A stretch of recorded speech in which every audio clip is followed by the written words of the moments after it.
Welcome to our channel. Today we how to configure geofencing with core location for iOS. Detailed guide step by step clearly. Begin by opening your Xcode project. Ensure you have the latest version of Xcode installed. Navigate to your project settings and select your target. Under the Signing and Capabilities tab, enable Location Updates. In your project's info.plist file, add the necessary, include ens location always and when in use usage description.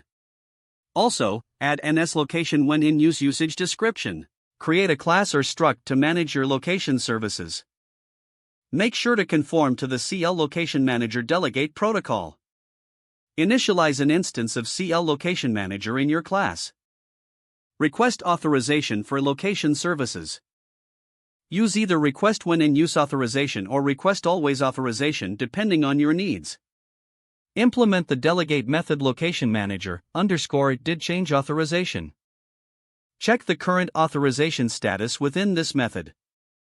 Set the location manager's delegate to self. Start updating location by calling start updating location on the CL Location Manager instance. Add the method location manager _did update locations to handle location updates. In this method, retrieve and process the latest location data. Now, let's set up geofencing. Define a CL circular region with a center and radius.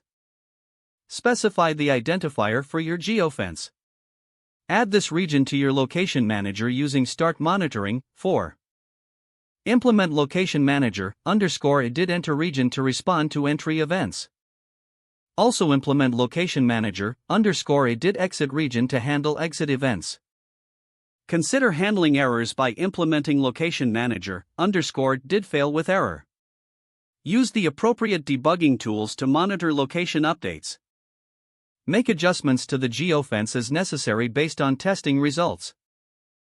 Finally, ensure that your app behaves correctly when the geofence events are triggered. If the page does not load, refresh the browser or try again in a private or incognito window. Make sure you are using the correct email address, then retype it carefully to avoid small typos. Don't forget to like this video and subscribe to our channel for more step-by-step tech guides.